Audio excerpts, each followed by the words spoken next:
Doutora, muito obrigada por aceitar o desafio e estar aqui com a gente, fazendo esse trabalho de abertura. A palavra é toda sua. Obrigada, Dani. Obrigada, meninas. Vamos que vamos.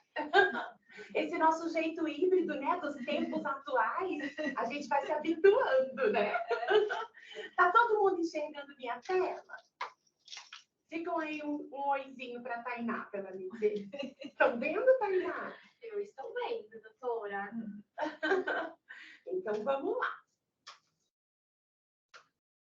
Meu nome é Amanda Ribeiro, né? Como eu já falei, eu já faço parte aqui da equipe de saúde ocupacional da Cure. E é um prazer estar aqui para a gente conversar um pouquinho. E hoje a gente vai conversar sobre os desafios femininos ao longo da vida, a saúde e o bem-estar. E a gente vai falar um pouquinho sobre as estações da nossa vida. A gente dividi um pouco a vida da mulher e fiz um paralelo com as estações do ano, para a gente poder entender um pouquinho o que acontece no nosso corpo nas diferentes estações do ano. Vamos lá. Gente, se der algum problema na transmissão, vocês dão um avisinho aí no chat que a gente tem a nossa super Tainá aqui para nos salvar. Porque eu e o computador, digamos assim, que, né? Vamos falar um pouquinho, então, sobre a origem da mulher. Da onde que a gente surgiu. O que é que as teorias falam, né? Uma das teorias é a teoria bíblica, né? A teoria da Eva. Então, o que a história conta, né? A Bíblia conta? Que Deus, então, criou o mundo inteiro. Colocando em curso de obra. E aí, quando chegou... Eu não sei te dizer como, que a gente só projetou escritório, né? Escritório. Gente, um minutinho, que tem uma voz intrusa aqui. Só um pouquinho. Desliguei aqui, ó. Sumiu a voz intrusa? Acho que eu desliguei aqui, ó. Não, eu só apertei aqui, ó. No microfone.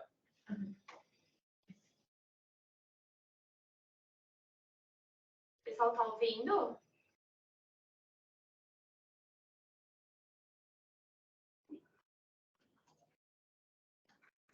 Posso seguir? Todo mundo ouvindo?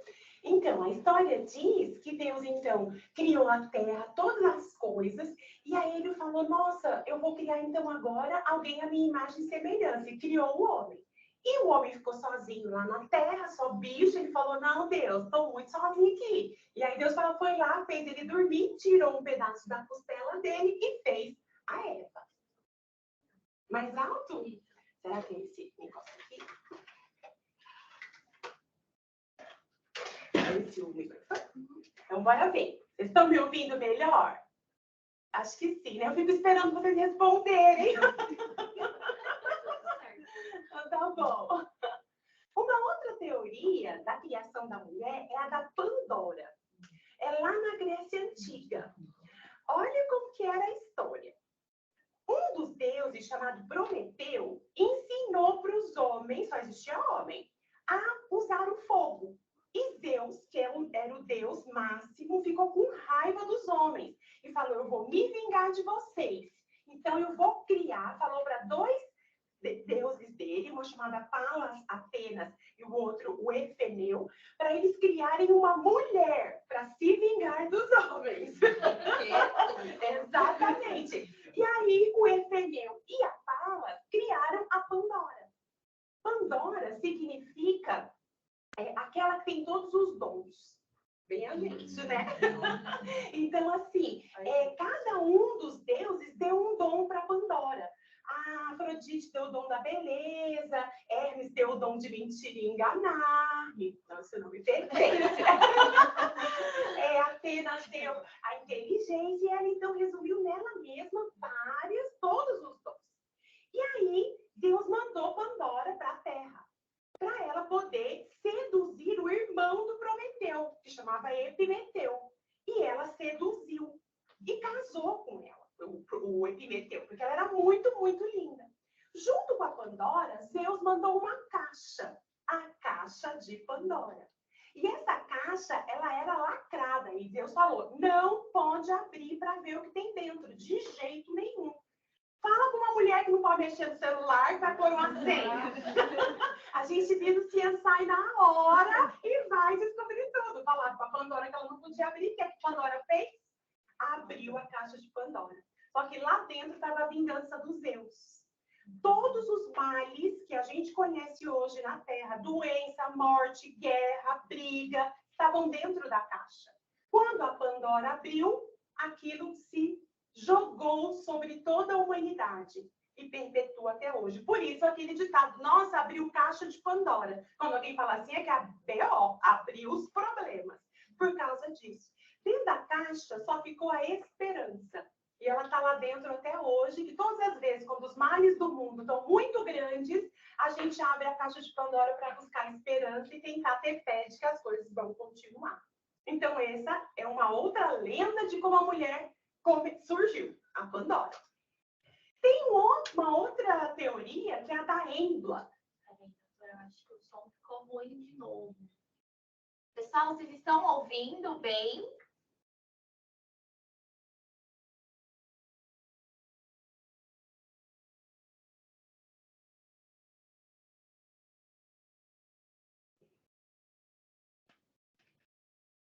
Algumas pessoas estão falando que não está legal o som e outras estão falando que o som está bom. Há muito ruído?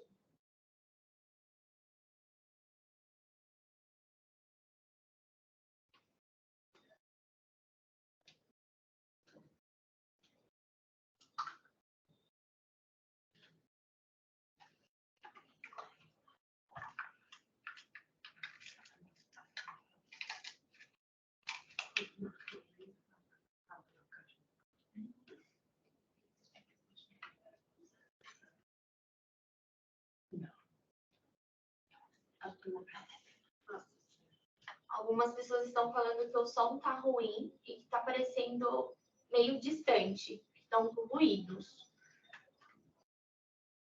Vocês estão me ouvindo bem? Vamos seguindo e aí qualquer coisa, pessoal, me avisa aqui no chat, tudo bem?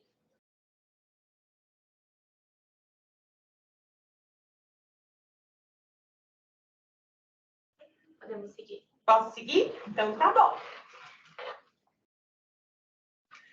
A história da Embla é o seguinte, é uma lenda nórdica, lá dos vikings. Então, a história conta que Odin, que era um deus, tinha criado toda a humanidade também. E ele, junto com os irmãos dele, Ver e Vili, estavam andando sobre a terra para conhecer e ver como ele era bonito, tudo que eles faziam. Eles estavam andando no litoral. E ele viu duas grandes árvores que pareciam com eles mesmos, os corpos das árvores. E aí ele olhou e falou, nossa, como se parece com a gente? Então, eu vou dar vida para essas árvores. E para a grande árvore, ele deu vida e se tornou um homem, que chamava Eski. E para uma outra árvore, que era uma árvore ornamental, eles chamaram de Embla, que era a mulher. E aí eles, então, foram enviados para um lugar chamado Terra-média, que quem assistiu, né, Crônicas do Fogo e do Gelo, sabe que existe a Terra-média. Eles foram enviados para a Terra-média, que era como se fosse o Éden, né, da Bíblia. E lá eles, então, constituíram família e criaram toda a humanidade. A outra teoria é a teoria da evolução, né, de Darwin, que diz que os seres humanos vieram de formas de vida mais simples, que foram evoluindo. Primeiro moravam nos mares, e aí foram evoluindo, migraram para a terra, e ao longo do tempo foi desenvolvendo o corpo, se tornando cada vez mais inteligente, o cérebro crescendo, e virou o que a gente é hoje. Então, essas são as teorias da origem da mulher. Cada uma acredita no que achar melhor, né? Agora, qual é o papel feminino na sociedade? Pensem aí um pouquinho. Além de mandar nos homens e dominar o mundo, além desses, qual que é o nosso papel? Esse daí é o óbvio, né? O papel feminino feminino na sociedade, ele pode ser dividido em dois grandes tempos, na pré-Revolução Francesa e pós-Revolução Francesa. Antes da Revolução Francesa, a mulher era vista como reprodutora, ela era uma propriedade do homem. Tanto que na história antiga, as mulheres eram trocadas por bois, por vacas, às vezes uma mulher valia menos que uma vaca, né? Menos que um boi. Quando nascia uma mulher, às vezes ficavam tristes, que pena, uma mulher, né? Porque a mulher não era um sujeito de direitos, né? Ela era uma propriedade do homem. E ela era restrita ao lar. Ela tinha que obedecer ao homem e era restrita ao lar. Quando aconteceu a Revolução Francesa, a industrialização, houve uma mudança. A mulher não era mais restrita ao lar, mas ela começou a trabalhar nas fábricas também. A mulher passou, ao longo do tempo, a ser um indivíduo de direitos. Ela não era mais propriedade de uma outra pessoa, ela em si tinha direitos. E teve a Revolução Sexual, né? Em 1970, com o aparecimento dos métodos contraceptivos. Isso também libertou ainda mais a mulher do que era antigamente a visão única dela, né? Como reprodutora e propriedade de alguém. Agora, essa evolução tem sempre um impacto, né, na vida das pessoas. Nem sempre a gente ganha, né? Sempre a gente ganha e perde alguma coisa em qualquer mudança. Então, o que foi que aconteceu depois da Revolução Francesa, com essa nova visão da mulher no mundo? Quais foram os impactos na vida da gente? Primeiro, foi uma melhor atenção à saúde. Como a ciência começou a se desenvolver, teve uma maior expectativa de vida. Antes, uma mulher morria com 32 anos. Esse era o tempo máximo de vida. Era uma pessoa velhinha, com 32 anos. Imagina, né? Eu aqui estou com 25 até hoje, né? Então, imagina, naquela época, com 32, você já era uma vovozinha velhinha no fim de vida. Por que teve maior expectativa? Porque a ciência evoluiu com os tratamentos, com vacinas, com remédios, né? Que diminuiu as mortes evitáveis. Então, se a gente conversar com as nossas avós, elas vão ter história de muita mulher que morria no parto. Não morria? Porque tinha em casa, não tinha cesariana, não tinha métodos adequados para fazer um parto normal seguro. Então, com as vacinas e a evolução da ciência, as mortes evitáveis foram diminuindo. Por isso, a gente foi vivendo mais tempo. Também a gente teve uma melhor qualidade de vida com isso, né? Até remédio de cólica, né? Imagina, não existia remédio de cólica, gente. Teve a abertura do mercado de trabalho para a gente. Isso trouxe satisfação pessoal para quem escolheu trabalhar fora de casa, mas também trouxe o quê? A jornada tripla. Trabalho, casa, filhos e marido. Tudo junto. E aí isso trouxe também estresse, depressão e ansiedade. Agora a gente vai falar um pouquinho, depois que a gente entendeu da onde a gente veio, nossa história, onde a gente está situada no mundo, sobre as estações da vida. Eu dividi em setênios. São as 4 estações, cada uma com 3 ciclos de 7 anos. Então, a primavera tem 3 ciclos de 7 anos, vai até os 21 anos. O verão da vida vai dos 21 aos 42. O outono da vida vai dos 42 aos 63 e o inverno da vida a partir dos 63 anos. Então, vamos lá.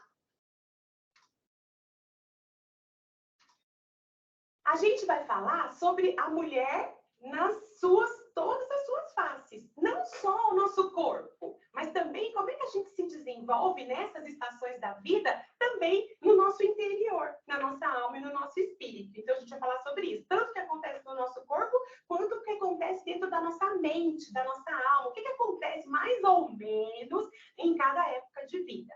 Isso que a gente vai conversar agora é o que acontece na maior parte das vezes, mas a gente é livre para escrever a nossa história do nosso jeito. Então, pode ser que algumas coisas que eu fale aqui que aconteceriam no verão, na sua vida só vai acontecer no outono, ou vice-versa, né? Algumas coisas que eram lá do inverno, você já está fazendo no verão. Isso aqui é só o que é um geralzão, né? O que geralmente acontece, mas nós somos livres para fazer as coisas acontecerem em diferentes estações da nossa vida, tá bom? Então, bora lá.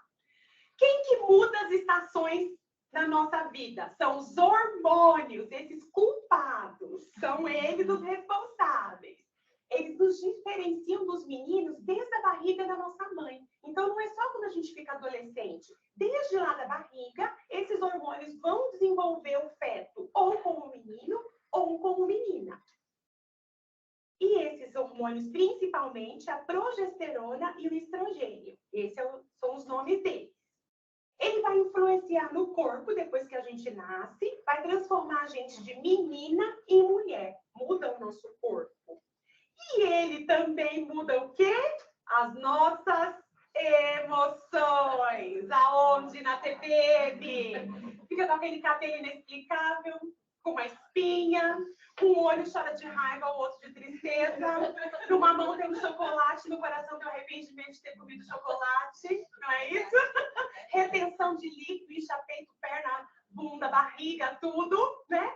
TPM. Então, ele muda tanto o nosso corpo quanto as nossas emoções. Olha o que acontece, olha que interessante. Nessa terceira linha aqui, ó, hormônios ovarianos. Olha só, na linha amarela, olha só, é do dia 1 ao dia 28 do mês. Vai lá, ó, o estrogênio bem baixinho entre o dia 1 e o dia 4, entre o 4 e o 14 ele ó, vai aumentando bem grandão, aí ele dá um pico bem grande, cai bem grandão no 14, fica meio ali baixo e vai diminuindo. Aí, voltando ali no dia 1, na linha roxa, é a progesterona. Olha, ela baixinha, junto com o estradiol no começo, que é o estrogênio. Entre o 4 e o 14, o estradiol está subindo, a progesterona ainda está baixa, ó. Quando chega ali 14 e 28, o estrogênio baixa e a progesterona sobe. E isso acontece todos os meses. E quando isso vai acontecendo, olha lá em cima no começo, o ovário vai produzindo vai fazendo com que os nossos óvulos fiquem se amadurecendo. Olha lá, ele vai crescendo junto com os hormônios. Embaixo, ó, ciclo uterino. Se a gente vê, ó, o hormônio vai subindo, isso daí é o que acontece dentro do nosso útero. Vai crescendo a parede interna do nosso útero. E depois que, ó, lá na última coluna, quando a progesterona e o estrogênio caem juntos, dentro do nosso útero, descamba essa parte interna e a gente menstrua.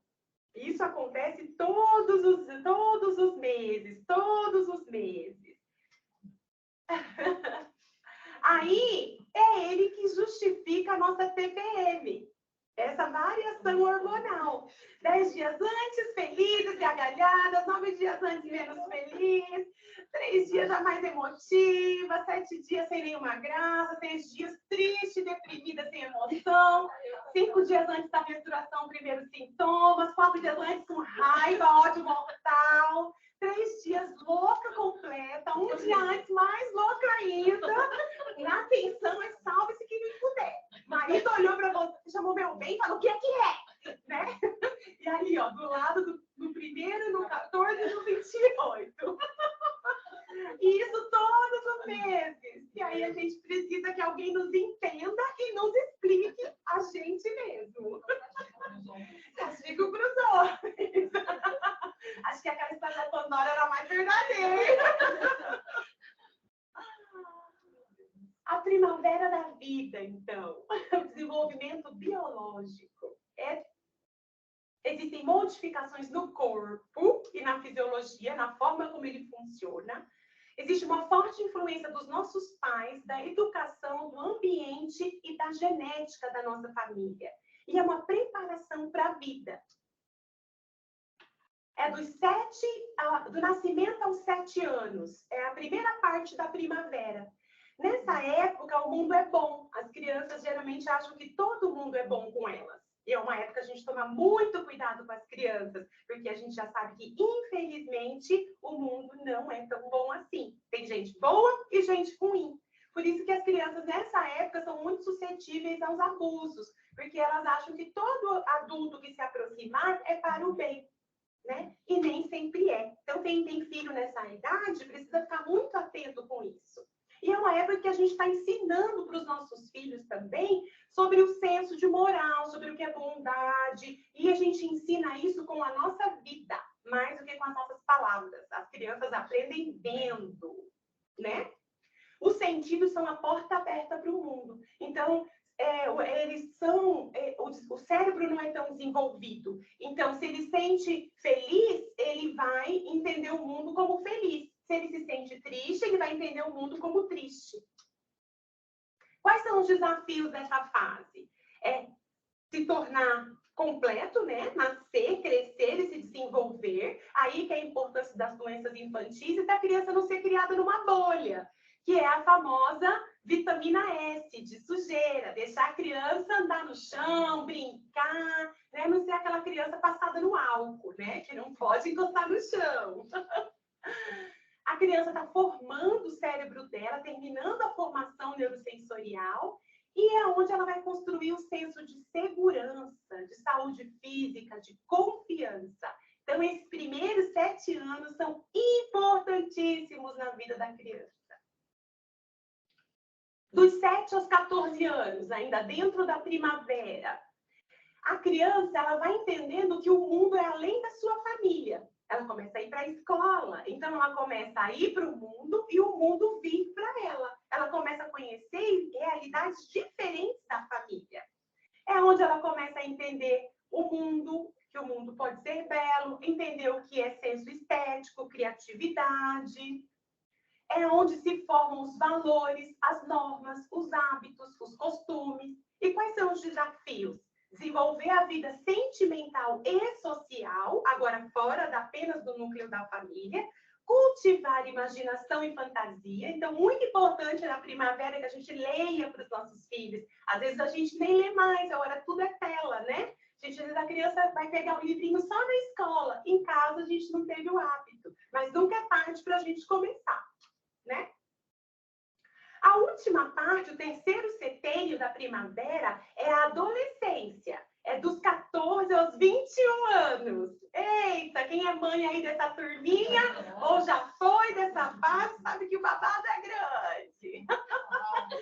Começa a criar o senso crítico e de verdade. Eles começam agora a ter os seus próprios pensamentos, a entender que eles são seres individuais, não apenas uma produção dos meus pais, não apenas uma produção da escola. Eu posso pensar por mim mesmo. Aí começa a guerra, né? E aí os hormônios começam a funcionar. Então começam o quê? Os altos e baixos emocionais. Um dia tá feliz, um dia tá bravo, um dia tá feliz, um dia tá bravo. E às vezes no mesmo dia, ao mesmo tempo, tudo igual. Aos 18 anos de idade, geralmente as pessoas têm uma crise de identidade, porque ela não se sente nem mais criança, nem ainda adulto. Ela começa a questionar quem é ela, o que é que eu quero da minha vida, qual que é o meu papel no mundo, né? Começa a importância dos amigos. Aí a nossa família, lá no primeiro setênio, lembra que a família era o eixo, o centro da criança? Agora já são os amigos. Aí pode ser bom ou começarem os problemas, porque dependendo do grupo que a criança, que o adolescente se envolver, ele pode escolher um caminho ou outro na vida, né? Os desafios, então. Eles começam a se distanciar dos pais, é natural, porque eles estão buscando a própria identidade. E eles vão pegar as ideologias do grupo, dos amigos que eles elegerem. Nessa fase, gente, eles vão achar os amigos mais importantes do que os pais. Mas isso é só uma fase. Vai passar. Vai, não passou com você? Comigo passou. Passa, a gente bate a cara na parede, aprende quem gosta da gente mesmo é os pais da gente, né? Mas é preciso uma fase para aprender isso. Eles vão aprender também. Então, é natural ter esse distanciamento nessa fase. Começa a maturação da personalidade e os hormônios, né? A maturação sexual. E também, geralmente, a escolha da profissão. É meio cedo, né? Mas já escolhe nessa fase. Atitudes que salvam na primavera. A puericultura. A criança pequena precisa ser acompanhada para a gente poder saber se ela está crescendo certo, se ela está crescendo bem, se não existem doenças que estão fazendo mal para aquela criança, se o desenvolvimento dela está sendo bom. Muito importante, a vacinação. Dar as vacinas na criança, não deixar ela exposta a doenças que têm prevenção, né? E acompanhar o crescimento. Cada criança tem o seu ritmo de crescimento, mas ela precisa ter um ritmo, né? Ela não pode nem ficar muito atrás, nem muito na frente. Então, a gente tem que ficar atento a isso, né? Principalmente nessa fase de vida. Na adolescência, é o diálogo da família. Ter o diálogo aberto, porque como eles vão se distanciar da gente, é natural isso, é importante que eles encontrem a porta aberta na nossa família para poder falar com a gente sobre as novidades, nem sempre boas, que eles vão encontrar lá fora. Então, é o diálogo na família. É uma atitude que salva. Primeira visita ao ginecologista. Precisar conhecer o corpo para poder saber o que está acontecendo com ela, com aquela menina. Porque as mudanças são muito, muito grandes. Orientação sobre as infecções sexualmente transmissíveis e métodos contraceptivos. Gente, menstruou, pode engravidar. Então, é hora, além da gente ensinar os padrões da nossa família, e aí do que é interessante para aquela faixa etária, cada família tem, né, o seu padrão moral, mas elas precisam entender, independente se a família segue um padrão moral ou outro, que existem as infecções sexualmente transmissíveis, que existe AIDS, que existe sífilis, como é que transmite, que a gente pode ficar grávida sim. E aí, quais são os métodos contraceptivos? A vacina do HPV. HPV é um vírus sexualmente transmissível que pode causar câncer de pênis e câncer de colo do útero lá na frente. Hoje em dia já existe vacina que deve ser aplicada entre 9 e 13 anos, ou seja, antes de começar o contato sexual. Então, também vacinar os nossos filhos. Dar com os 10 anos a antitetânica e pesquisar a síndrome dos ovários policísticos. Acontece muito comum nas meninas da adolescência, a menstruação toda bagunçada. É normal do começo da variação dos hormônios. Mas em algumas mulheres é essa alteração aí, na verdade. A menina, então, ela começa a ter uma irregularidade menstrual, ela vai ter dificuldade para engravidar, ela começa a ter barba, a ter ganho de peso, ter diabetes.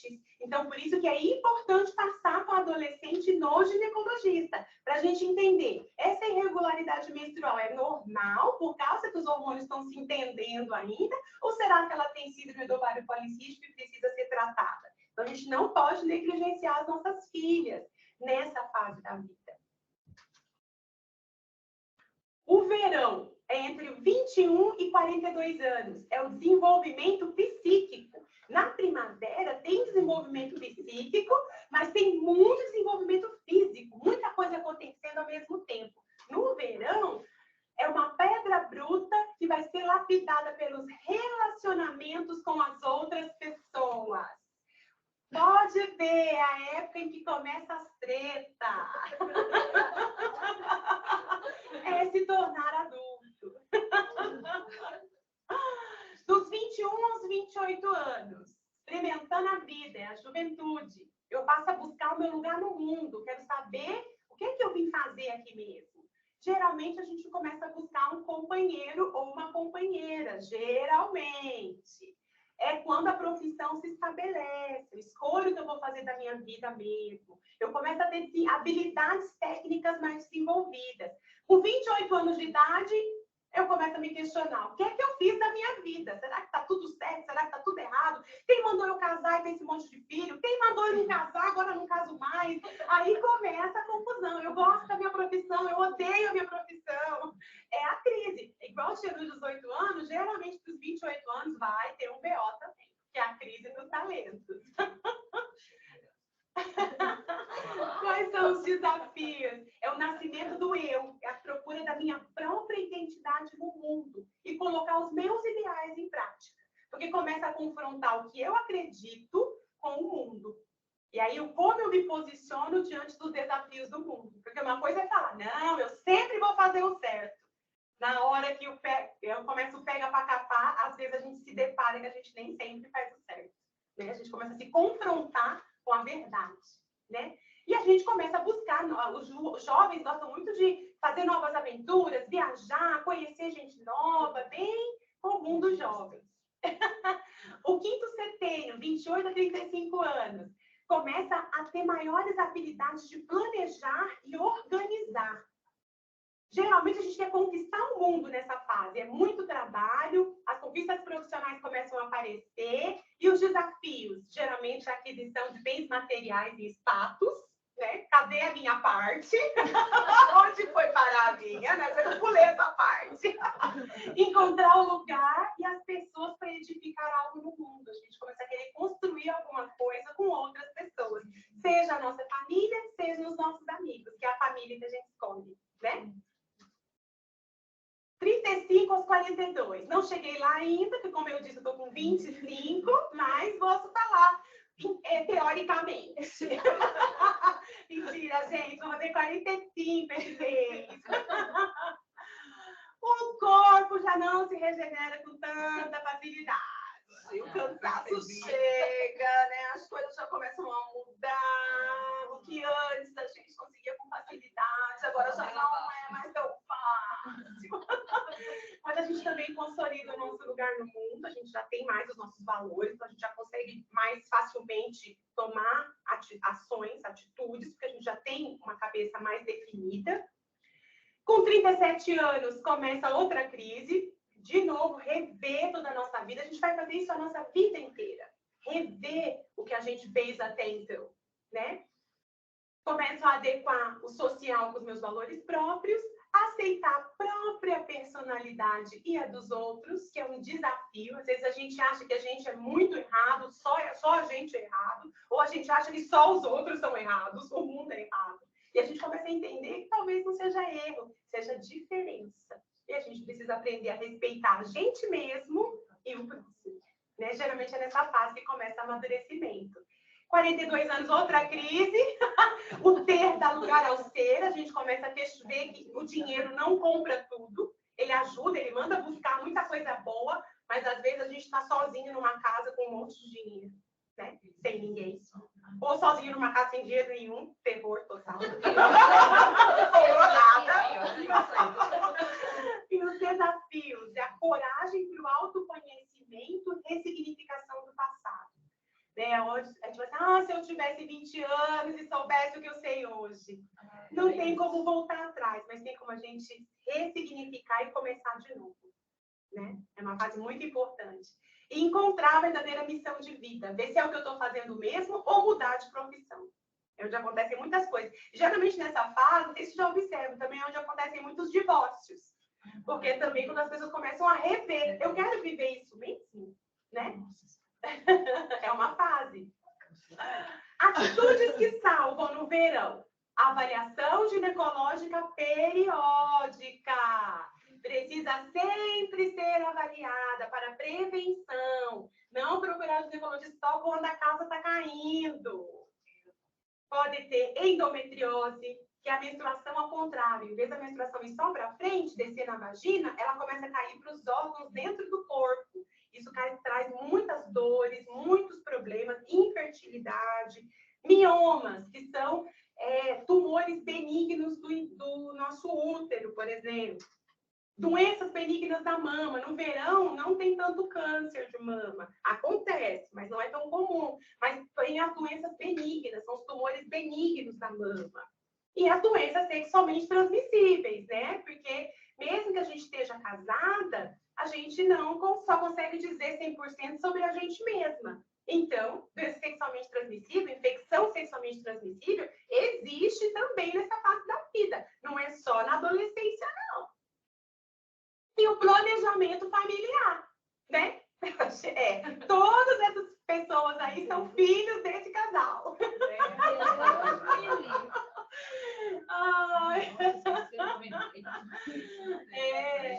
É importante fazer o planejamento, né? Esse é um casal dos Estados Unidos, eles escolheram não usar nenhum método contraceptivo. Então, eles tem até uma série sobre eles, né? Na internet, agora não tem mais, antes era na TV aberta, na TV fechada, agora é só na internet que existe. E chamava a série 17 e Contando. Eram 17 filhos e contando. E aí eles iam contando a história desse casal. Mas se você não quiser ter 17 filhos, não tem problema. Eles chegaram a 20 filhos, atualmente. Né? Mas se você quiser fazer um planejamento familiar para não ter 20 filhos, também pode.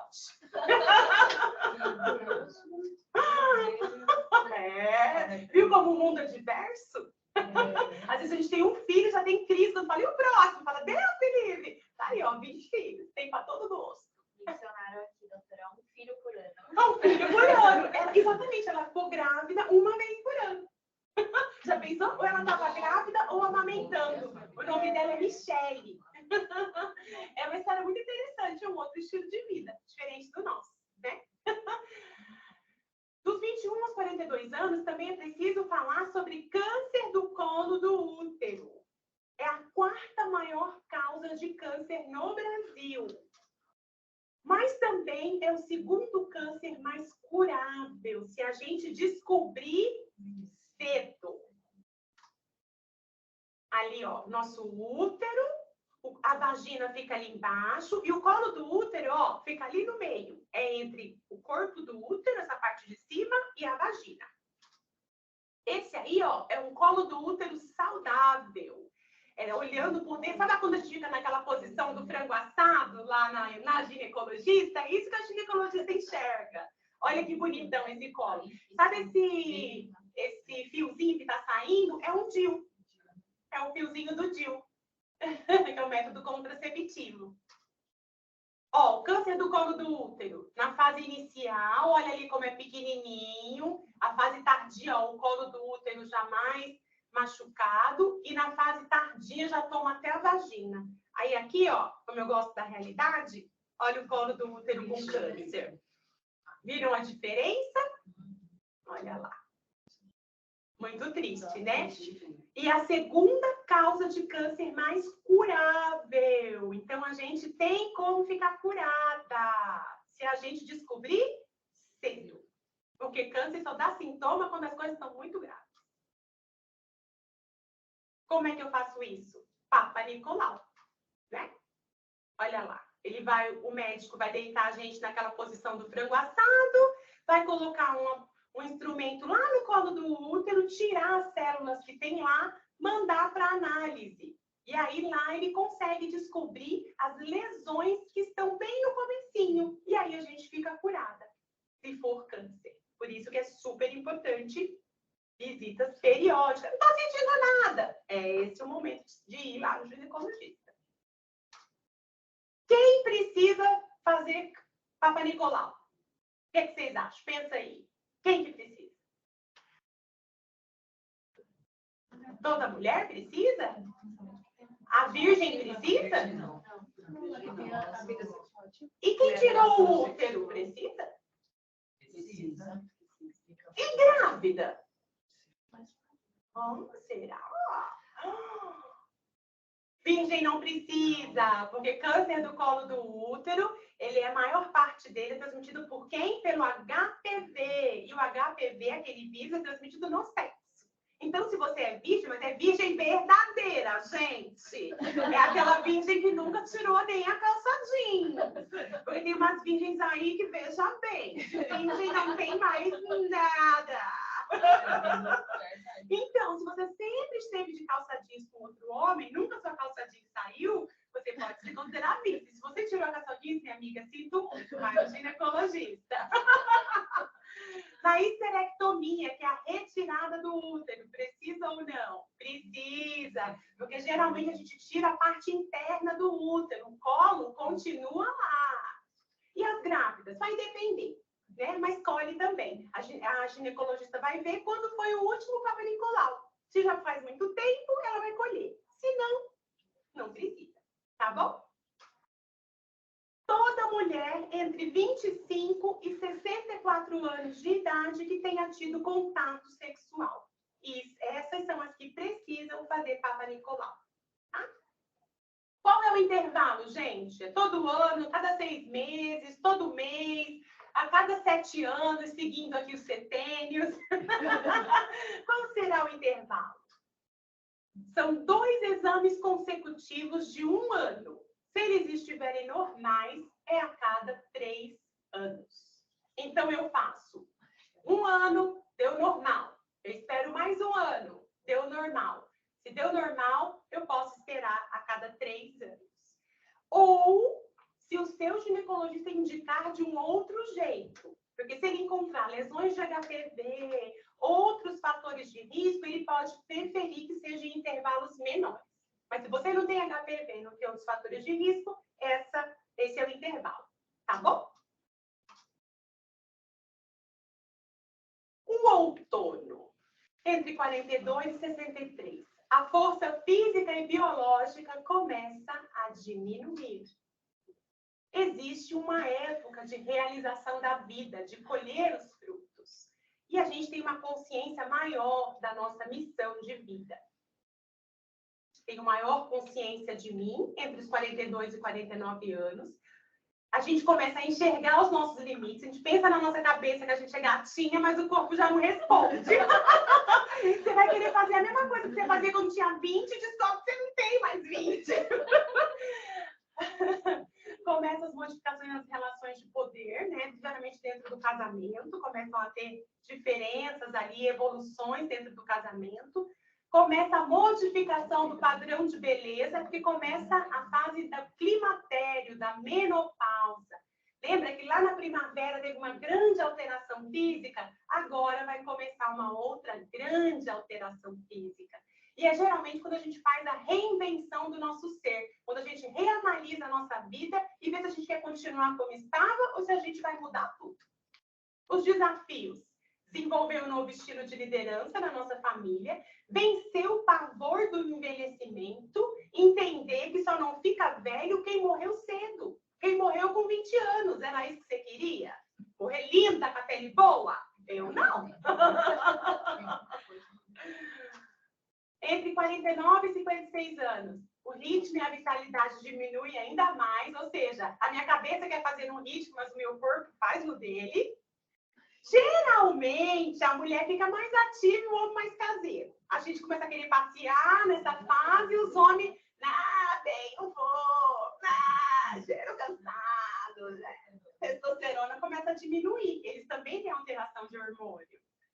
Começar a aceitar a chegada da velhice, de que faz parte da vida. E de que não é o fim da vida, é uma nova vida, é um novo jeito de viver a vida. Encontrar um novo ritmo de vida que bata com a minha mente e o meu novo corpo.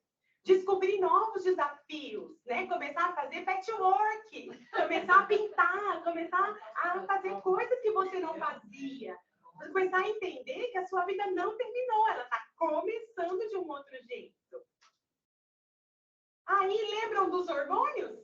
São eles, mais uma vez, os responsáveis. Lembra ali, ó, que o estradiol subia e descia, a progesterona subia e descia. Nessa fase da vida, olha o que acontece com o estrogênio e a progesterona. Olha lá, eles vão entre 10, 20, 30, 40, olha ali com 50 anos. Entre 40 e 50 anos, começa a descer, ó.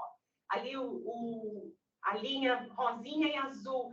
Vai descendo, descendo, até eles ficarem indetectáveis no sangue. E olha essa linha rosa, são as limitações.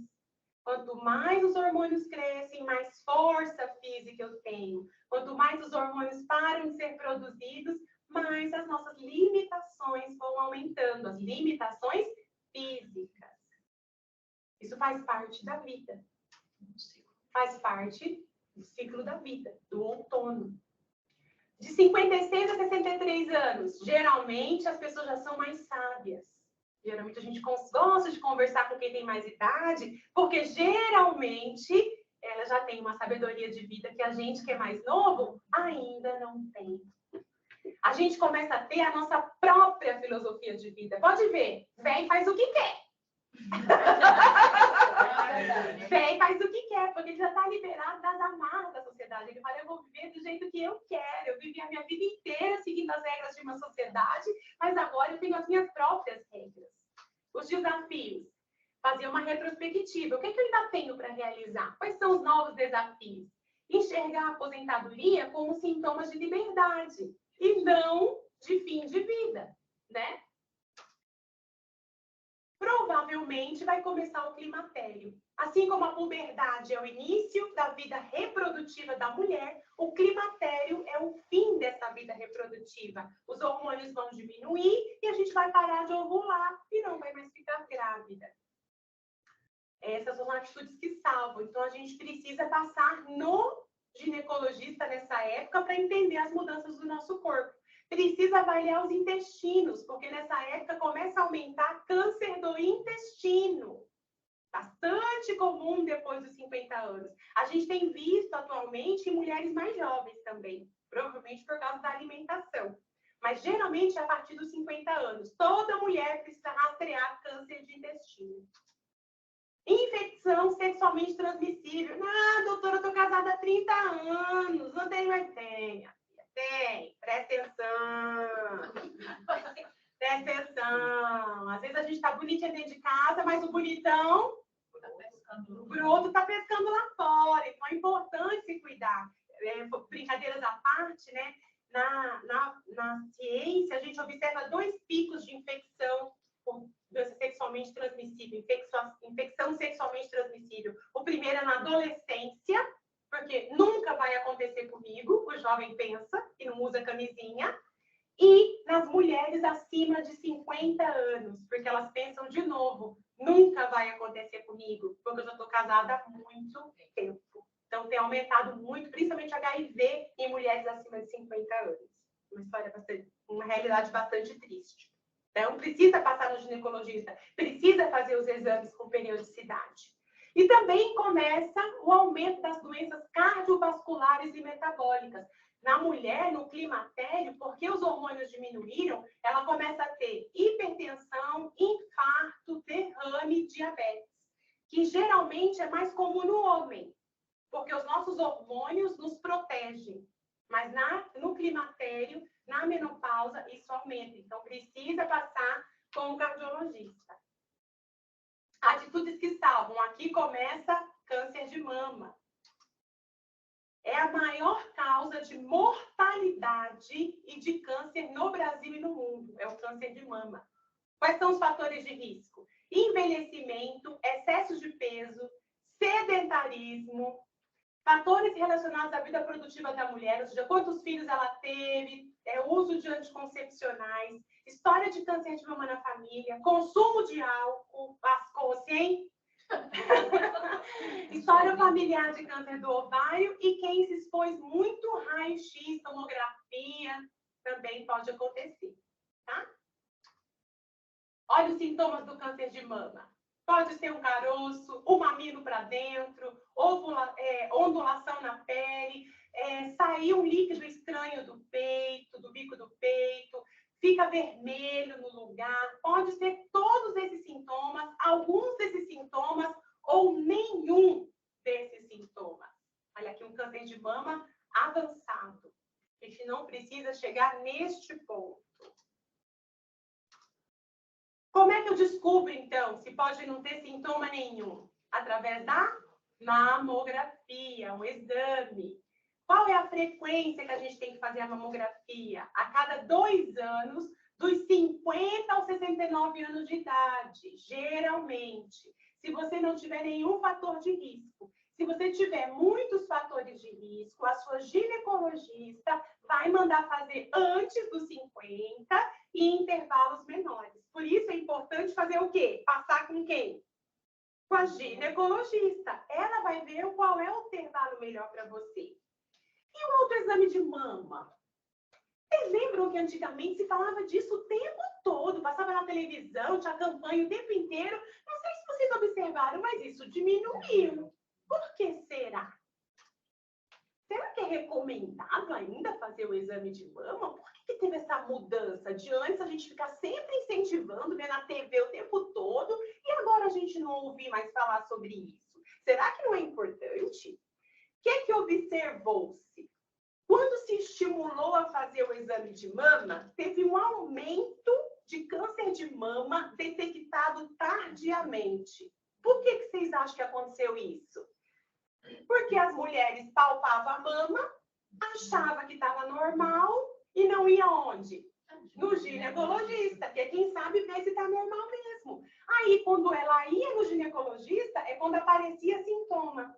Quando aparecia sintoma, já estava muito grave.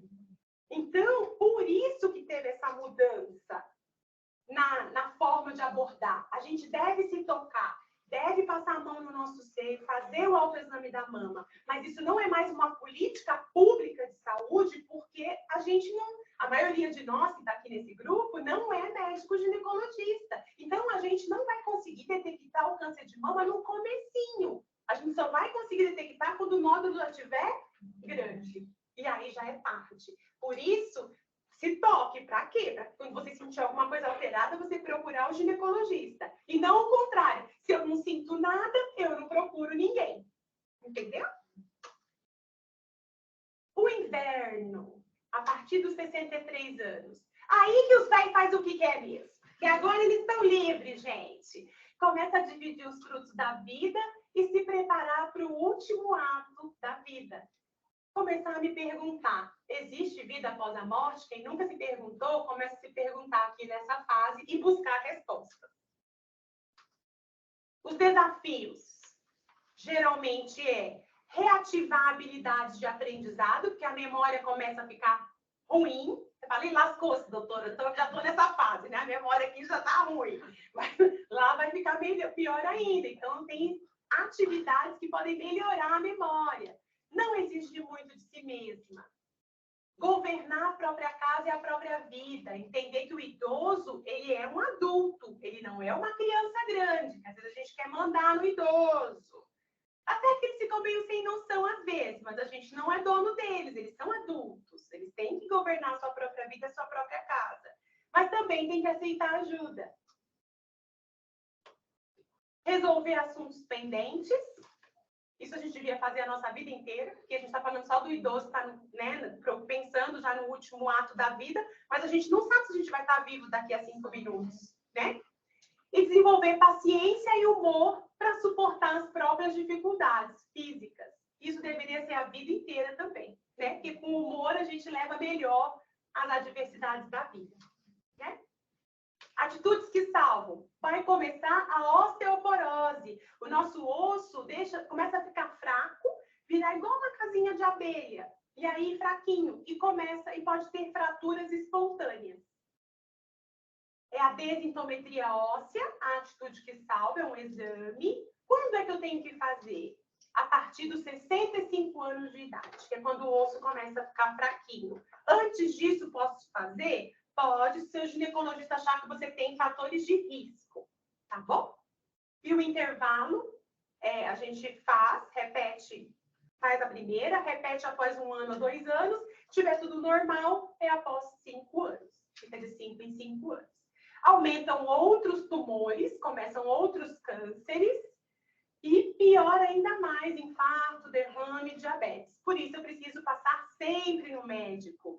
Começa Alzheimer, distúrbios de memória. Então é muito importante o idoso ter um geriatra que vai cuidar do idoso como um todo, né? A beleza das estações. Esse é a nossa estação ao longo da nossa vida. 20 anos eu aprendo a viver, 20 anos para lutar, 20 anos para tornar-se sábio e depois viver em liberdade. E a gente pode fazer tudo isso ao mesmo tempo também, né? A felicidade não é uma estação onde chegamos, mas é uma maneira de viajar. Não haverá borboleta se a vida não passar por longas e silenciosas metamorfoses. Você é a dona da sua história ao longo das estações da sua vida. Muito obrigada. Temos perguntas? Alguém levantou a mão? Que foi. Gente, obrigada. Queria agradecer aqui, primeiramente, a doutora pela disponibilidade, por ter topado a fazer a abertura do nosso mês mais que especial. A Sabrina também está agradecendo, o pessoal está mandando bastante palminha aqui. Gratidão, doutora. Obrigada. Então, muito obrigada também a todos que participou, que ficou até o final aqui com a gente. Muito obrigada e gostaria de reforçar também que o próximo é no dia 14, a gente vai falar sobre o poder do digital nas finanças, então a gente vai começar a semana que vem com a saúde financeira. Opa! Então vai ser um assunto super interessante e importante para todos. E aqui o pessoal está falando, doutora, eu vou ler para a senhora. Muito obrigada pela delicadeza em passar todo o conteúdo. Ela é maravilhosa. Show, arrasou, doutora. Muito legal essa apresentação, parabéns. Obrigada. Aí, ó, se vocês quiserem, depois a Tainá pode enviar, né, Tainá? O PDF da apresentação, para vocês poderem ter em casa, pensar um pouquinho sobre as estações da vida, conversar com as suas filhas, conversar com as mulheres da nossa família, né? Com certeza, a gente vai disponibilizar depois na cobertura Curi. Muito obrigada a todos que participaram. Obrigada novamente, doutora. Gina, obrigada, E menina. até a próxima, até o próximo workshop. Espero que todo mundo tenha gostado. Um beijo, Obrigada, pessoal. um beijo. Tchau, tchau.